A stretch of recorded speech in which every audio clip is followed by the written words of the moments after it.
Hey guys, welcome back to Purgatory. It is Pride Month. Happy Pride Month, everybody. And for Pride Month, I'm going to be judging your ships. Maybe I should do something kinder, a little softer. I don't care. I got my lighting back here. I picked bisexual lighting, I think. I don't know. I'm not sure. I'm just going to be going through the most popular ships from last year or this year, whatever I can find, and I'm just going to be judging them without knowing anything about them. If there's anything that I'm good at, it is judging things. Usually I know what I'm talking about, though. This time I won't. Let us see what we can find. Oh my god, that is so bright. Okay.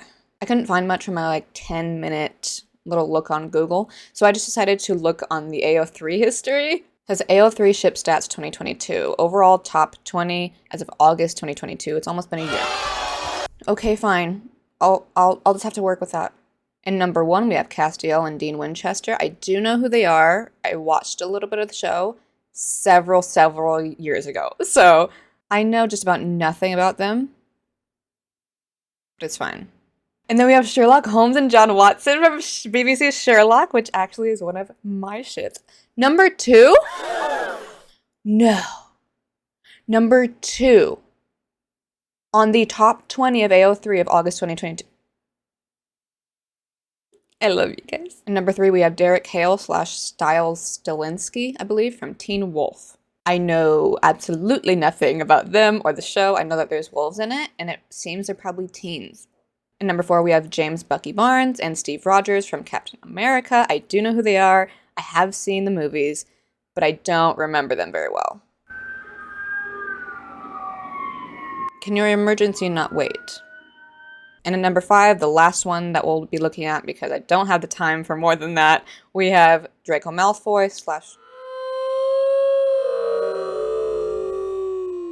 / Well, see, I know exactly what I'm going to rate that one. So we'll have 6.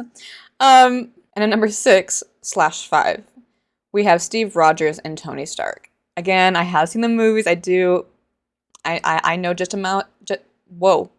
about as much of them as I do James and Steve. We'll see. Okay, so first off, we have Castiel and Dean. All right, we have Castiel / Dean, and I'm going to go through the wiki for all of them, and then the images, and just give a quick rating of how I believe I feel from the little bit that I know. Having spent 4 painful months in hell, 40 years in hell years. Huh? What?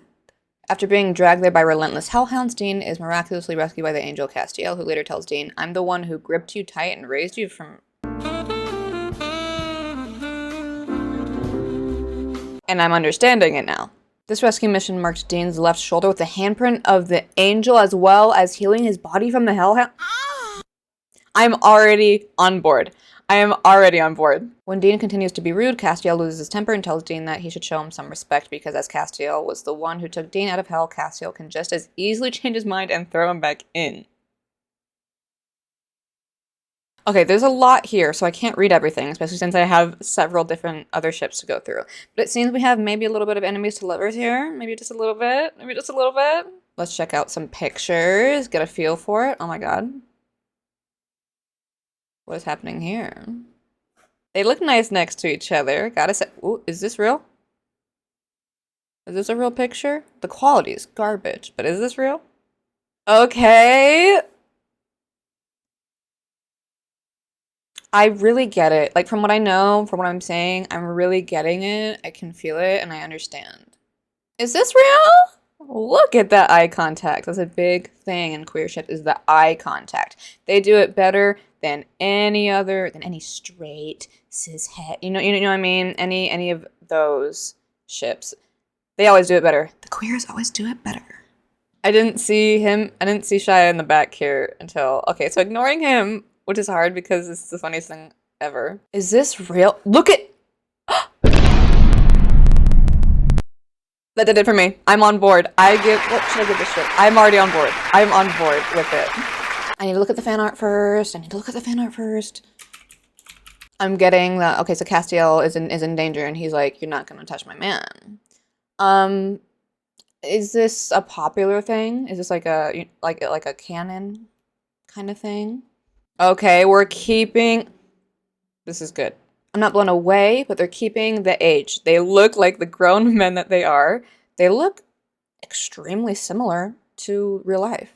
Okay, anyways, I didn't get very much from the fan art, so we'll move on.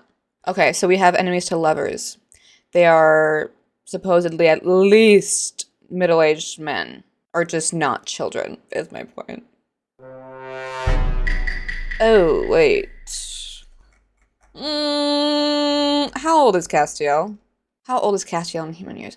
Why does Castiel talk about himself like he's thousands of years old when he's confirmed in season 6 that he's at least 4? Ain't no fucking way, boy. Boy, ain't no way, boy. Boy, ain't no way, boy.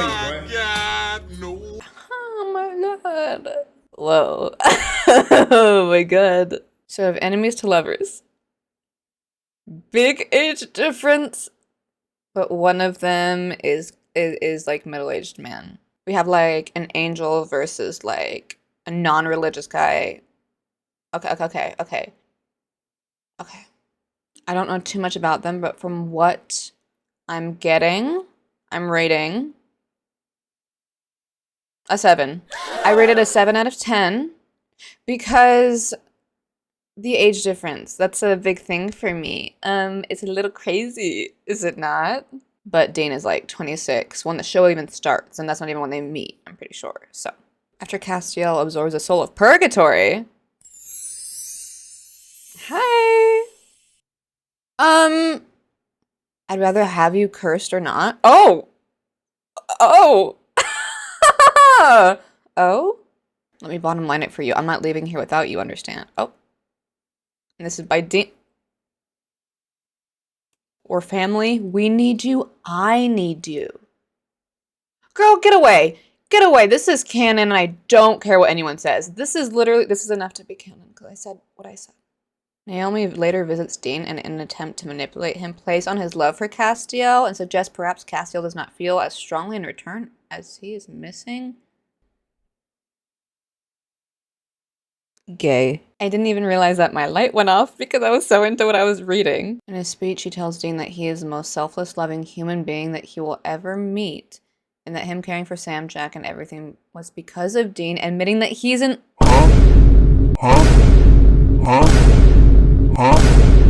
Dean is left both touched and stunned over Castiel's confession, but this soon shifts into horror and devastation as he realizes what Castiel's plan is. Confessing his feelings for Dean has triggered Castiel's true happiness to summon the shadow to... No! It's unclear whether Dean returns and I understand. In the English version, Castiel says, I love you, and Dean responds, don't do this, Cass. But in the Spanish version, Dean says, and I love you, Cass. Which obviously is an entirely different reaction to somebody what the fuck? Even though the producers have maintained that Dean is straight. Y'all, I'm so sick of you. Literally what I was going to say, following the bury your gays trope. And the unrequited love and the one straight guy, I hate you. The situation is similar to much of the fandom uproar around BBC's Sherlock. Literally. Do you see what I mean? Okay. Okay, so let's see. We have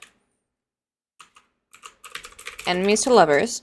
Age difference, but one of them is like, yeah.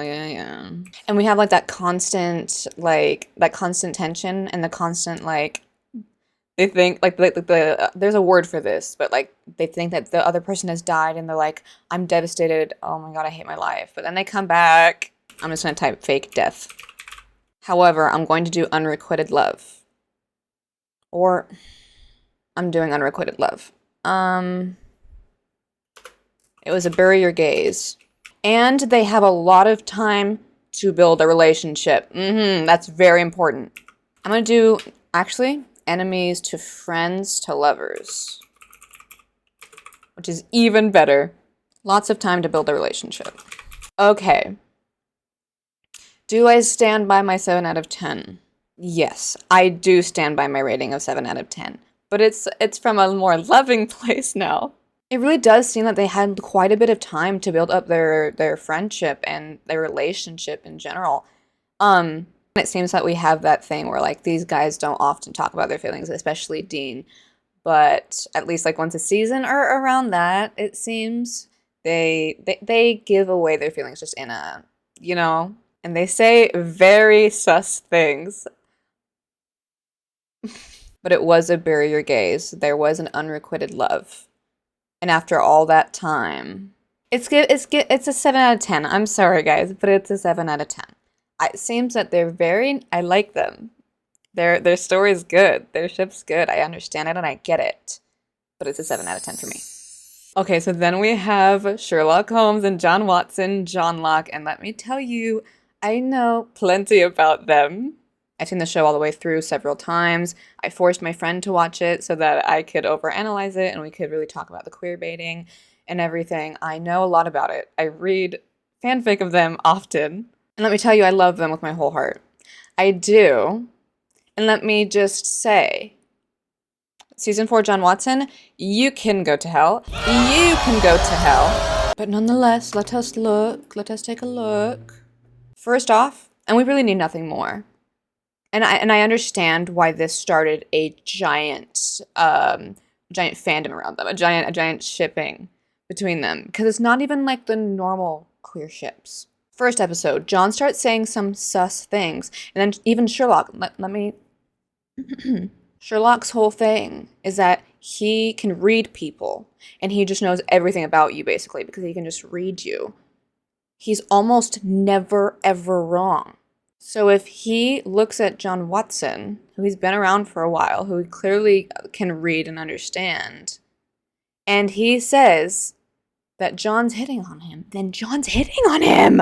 But that Sherlock is married to his work, so he's so sorry, but he's married to his work. John is like, no, I was just letting you know that it's fine, that like, you're not straight if you aren't, but it's fine either way, it's completely fine, I'm not, we're bros. And while when asked if he had a girlfriend, Sherlock said, Girlfriend? No, not really my area. Do you have a boyfriend? Which is fine, by the way. I know it's fine. So you got a boyfriend? No. Right, okay. And that's it. But he was gay. Why should I have to apologize? And then we get Irene, whose character just existing shows us how canon the relationship is. John says we're not a couple. Irene immediately says, yes, you are. John's like, in case anyone cares, I'm not gay. And then Irene's like, well, I am. And look where we are. And they have this intense, constant, heavy tension between them in whatever way you want to say it, but it's not friendship. Sherlock jumps. And then after that, it all goes downhill when Mary comes into the picture. And over that time, John starts to become different. But then once Mary, spoiler alert, once Mary dies, John becomes straight up abusive and the worst guy ever. Is literally abusive to Sherlock in like every way. And then Sherlock literally just says, I deserve it. It's fine. I just want John around. And then at the end, they raise John's child together. Just two guys with their daughter, but they're not gay. And then the audacity of the showrunners disgusts me to my core. There is no indication in the original stories that he was asexual or gay. He actually says that he declines the attention of women because he doesn't want the distraction. What does that tell you about him? Straightforward deduction. He wouldn't be living with a man if he thought men were interesting. It's a choice of a monk, not the choice of an asexual. Huh? Oh my fuck. Huh? Do you ever just read something and then go, hey, did I just read that? If he was asexual, there'd be no tension in that, no fun in that. It's someone who abstains who's interesting. There's no guarantee that he'll stay that way in the end. Maybe he marries Mrs. Hudson, I don't know. Some fans feel that the potential of a gay relationship between Sherlock and John is played for laughs and are not amused. I agree, and I'm not amused. They see the show as another in a long line of bromance shows that use mistaken for gay humor as a way of explicitly naming the characters as not gay. Many people in the fandom see this as damaging to the community and offensive, as same-sex relationships and queer characters are rarely represented in mainstream media. However, others believe that the writers are planning on making John Locke canon and always have been. The John Locke conspiracy says that the show isn't queerbaiting, but aiming to portray a same-sex relationship in a natural way. Some go as far as saying the show is hetero-baiting. Other fans reportedly sent death threats to the actress cast as John Watson's canonical wife in season 3. Many of these fans actually believe that with enough pressure, producer Stephen Moffat will allow Holmes and Watson to become lovers on the show. Whoa, whoa, whoa. Yeah, because that's helping our cause, guys. Thanks. That's really helping our cause. Misogyny. Good idea. Leave the actors out of this, first off. And we in no way need or should have anyone going after the female characters just because your ship is MLM doesn't mean that you get to go after the actor who plays one of the persons in the ships. They have a girlfriend, they have a wife, whatever. You don't get to go after them just because you have an MLM ship between them. It's literally psycho behavior. Get as mad as you want at the showrunners, at the producer. Do it. Stephen Moffat and Mark Gatiss, they can go to hell. No, they piss me off more than anything. But that's not Mary's problem. That's not her fault. I don't know her real name, unfortunately. The whole believing that they're going to make them canon eventually, or that the show isn't queerbaiting but aiming to portray a same-sex relationship in a natural way, is unfortunately delusional behavior. These showrunners have said so many awful things about John Locke, including John Watson's actor. Martin Freeman has said some nasty things, and they are very clearly against just every fanon thing. They're completely against Sherlock being asexual. They're completely against him being gay. They're completely against John being queer in any way, and Sherlock being queer in any way, not just gay. They deny the tension and the romance and the very clear queer baiting that they do. And what's worse about that whole situation, do you think it could get worse? It can. Mark Gatiss, one of the showrunners, is gay. Ain't no fucking way, man. Boy, ain't no way. And yet denies the queer baiting, denies all this stuff. Okay, so you guys are officially off your rocker. Got it. But now let us look up some images. I mean, look at them. Look at my babes. Look at my angels. Look at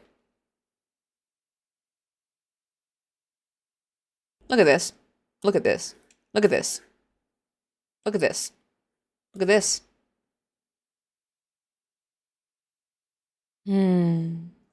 I know enough that I don't have to look more into it, and I don't want to take up too much time like I probably already have. I rate them an 8 out of 10, with 2 being knocked off because they were never canon, and John becomes abusive, and Sherlock accepts the abuse. And they completely deny not only like them being together or anything, but that they were ever queer baiting in the first place. 8 out of 10. It would get lower. It would get much lower if the ship wasn't so good. They both very clearly love each other, and they are the most important people to each other to an unhealthy extent, though. They would do like literally anything for each other, and they're both healthy in that healthy way. They just want the best for each other, but they're both, very, for lack of a better term, damaged human beings. They can't even live without each other. Once again, unhealthy, but the eye contact that they have in the show is unbelievable. It's literally Merthyr and then John Locke when it comes to any ship ever with eye contact. It's Merthyr and then it's John Locke. I think. Maybe they tie. I don't know. That's not the point. They get an 8 out of 10 for me because they are just about perfect. All right, we got Derek Hale and Stiles Stilinski from Teen Wolf. I keep trying to fix the camera so I'm in the middle and it's not working. The show was known for shirtless men and gay-friendly themes. It's worth noting that for at least the first 2 seasons, Stiles and Derek were the only 2 male leads in the show who were not in canon romantic relationships. Stiles is the comedic sidekick and Derek is a mysterious rival frenemy. Okay. The showrunners and actors were very aware of Derek. January 2023. Pairing became semi-canon in the Teen Wolf movie in a somewhat convoluted... What the fuck?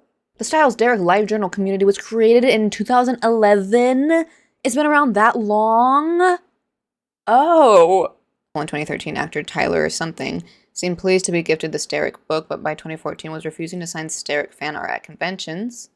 2014, Tyler Posey said in an interview that he thought Derek was weird. Meanwhile, debates about queerbaiting and a fourth wall have been going on in the fandom. We always hate that. No.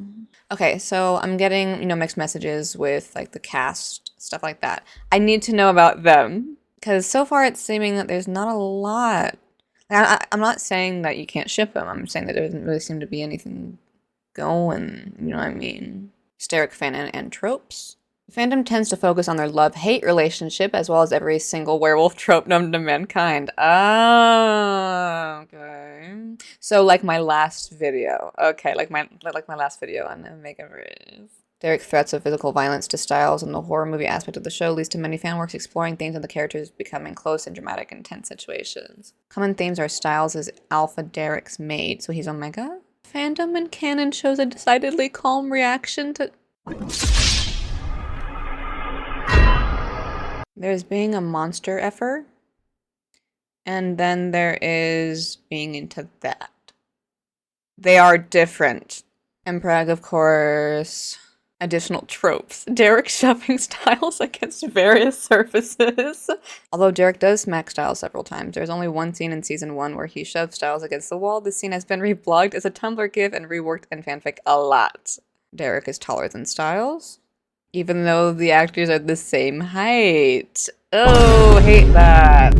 Stiles befriending Wolf Derek. Okay, so I got a feel for the fandom. Now let me get a feel for them. You think Stiles, skinny defenseless Stiles, is a whatever that is? A powerful dark spirit? Okay. Oh, come on, just give us Derek. You don't want him anyway. Haven't you noticed what a downer he is? No sense of humor, poor conversationalist. Oh.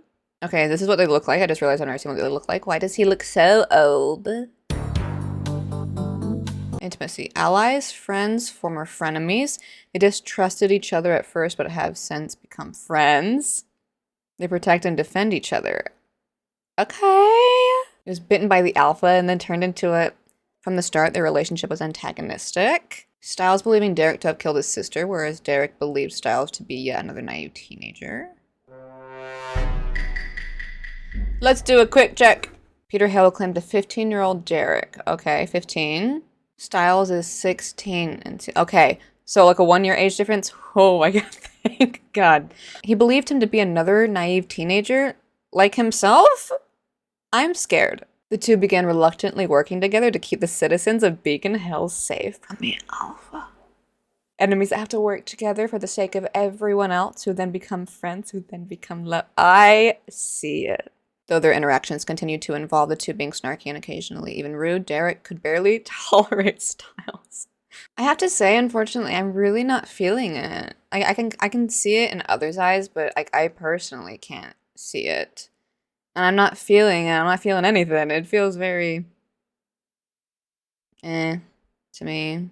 Stiles pointed out that the man was Derek, and when Scott didn't recognize the name, Stiles scoffed in exasperation. You remember, right? He's only a few years older than us. Oh, did I fall? Oh. I thought he was only a year. I'm getting scared. I'm really not feeling it. This is really unfortunate. Let's go to pictures.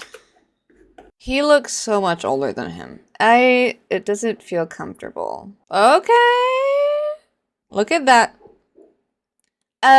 May I? And that focus on his eyes, that intense stare, and his... I'm getting it. I need more information. If both of us, or just him, I'll be back here. Distractor. Whoa. You?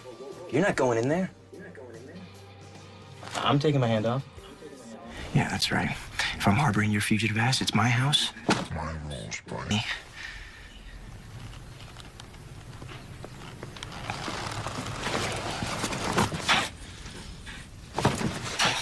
Oh my god. Big cringe, and then big That was so unbelievably cringe. The, like, jerk at him. But then the, oh my god. I see who's my favorite. I see who's my favorite. How did you do that? I'm the Alpha. Ew. You know what the word tattoo means? To mark something. Hi. How long? It's the internet, Derek. Okay, minutes. Okay, so I didn't watch that whole thing, but it feels that they're just slightly closer than normal male friendships. And so that naturally drew queer people to want to ship them. I understand from like a shipper's standpoint, but I don't feel it, and I barely see. I barely feel it, and I barely see it.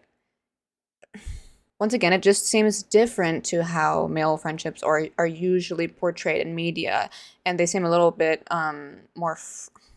When I say more friendly, I mean like maybe in each other's space, like spaces, and it's more playful. It's more of a playful relationship. They seem like that, and so that drew queer people to okay.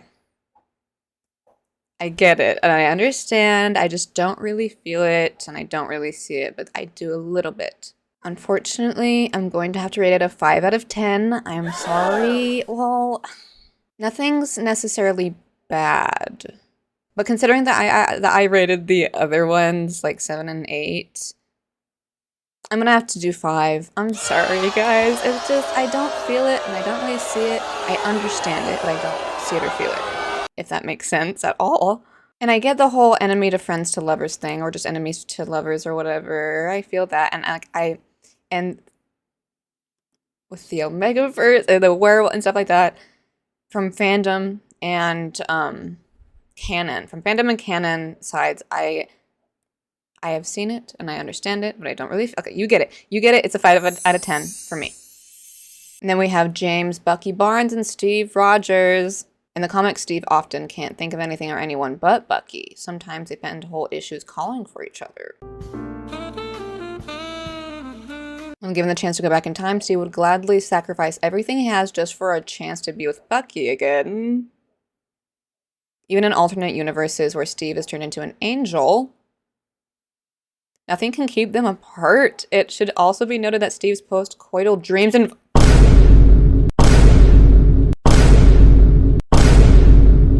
okay, I'm gonna go a little bit more towards MCU, but holy crap. Steve spends most of the Captain America movieverse chasing Bucky and single-handedly fighting and or ignoring orders from anyone who tries to stop him, including the US Army and Iron Man. Of course, even when Bucky is trying to kill Steve, Steve refuses to fight his buddy. His pal is Bucky, except out of necessity. When Bucky is the Winter Soldier, it is his encounters with Steve that cut through years of brainwashing to trigger his memories of his past life and start him on the path of recovery. Opponents have been known to distract Steve from the task at hand by casually mentioning Bucky. Let me just say right now, I see it, and I get it. I don't know if I feel it, but I see it, and I get it. I'm with you to the end of the line, I do know that. Soulmate AU, perfect AU for them, makes perfect sense in my opinion. Varying combinations of their alternate identities like Skinny Steve. Alright, I think we gotta watch some videos. You pulled me from the river. Why? I don't know. 30 seconds. Yes, you do.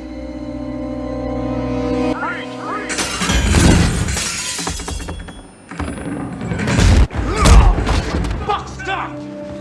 You're gonna kill someone. I'm not gonna kill anyone.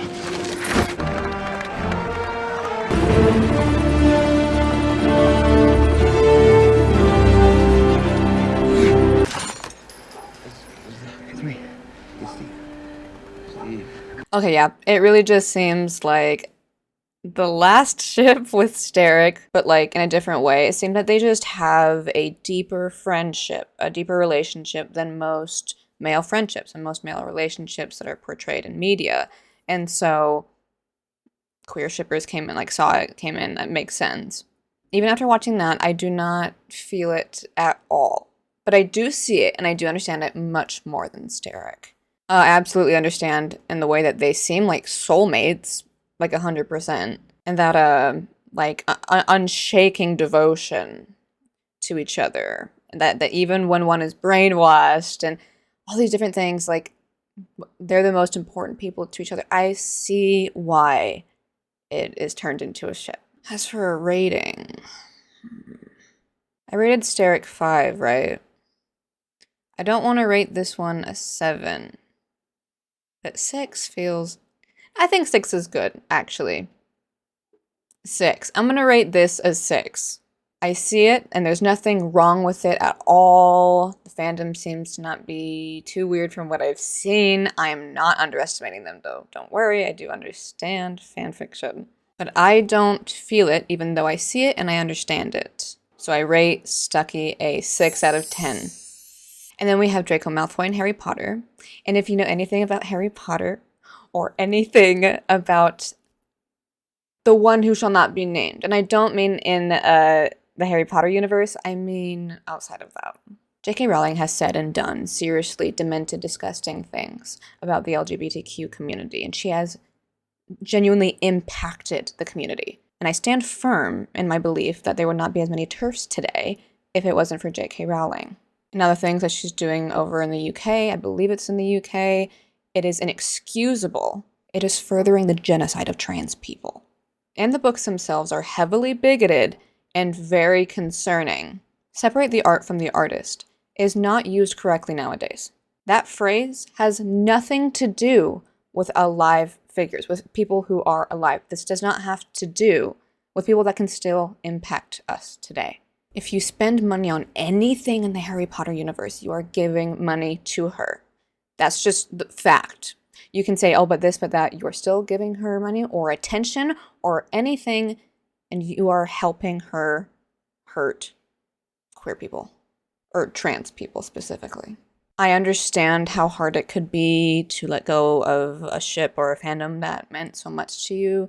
I really do understand, which is why if you're struggling with it, I have genuine sympathy for you, and I understand that. But if you're not even trying, or you're decided not to try at all, or anything like that, hello, then you are just as bad as J.K. Rowling. So I rate Draco Malfoy and Harry Potter a 0 out of 10, because I'm not even going to give it the time of day. So then the next one we would have is Steve Rogers and Tony Stark. Let's get going on the last one of the video. Currently we're jumping straight into popular tropes. Fix-It and reaction fic for Civil War dominated the pairing during the early years due to the narrative and the main comic verse. Also identity porn.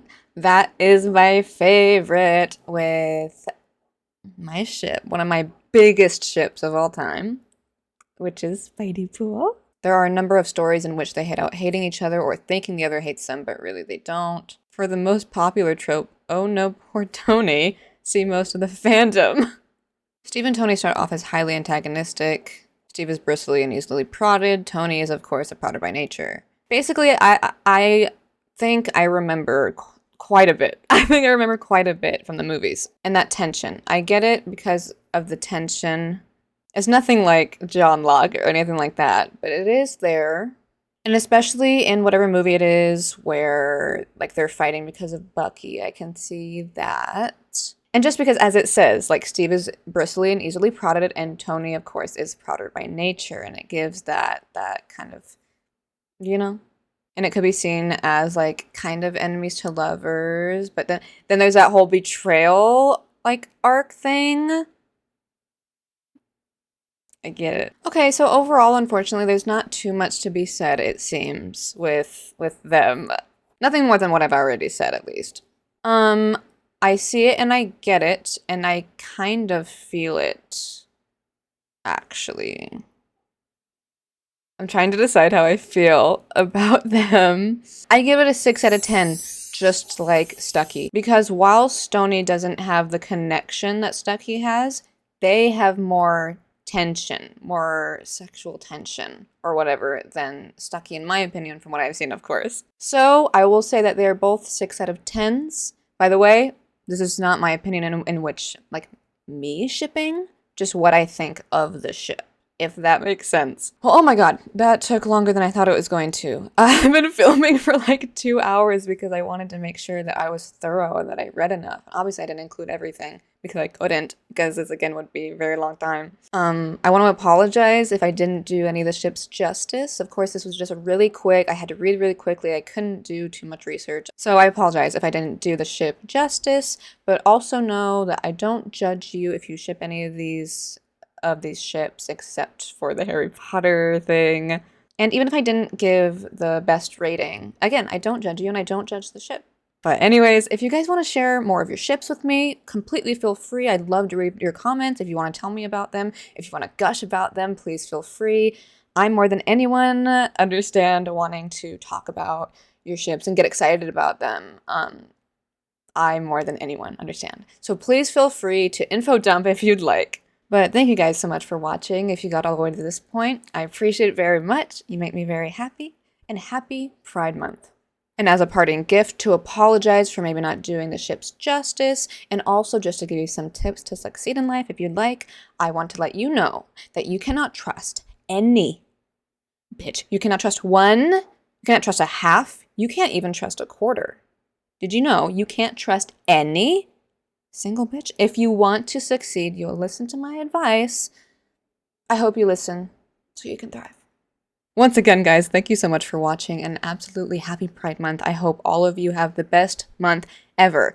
And while we're going through really tough times right now with all the things that are going on in the world, I want you to know we've gone through worse. And we're still here, and we're still queer. So thank you guys so much for watching, and I won't see you, but you will... What the fuck? And as always, be a good person and not a bad one, and I won't see you, but you will see me next time, of course. How old is the bitch?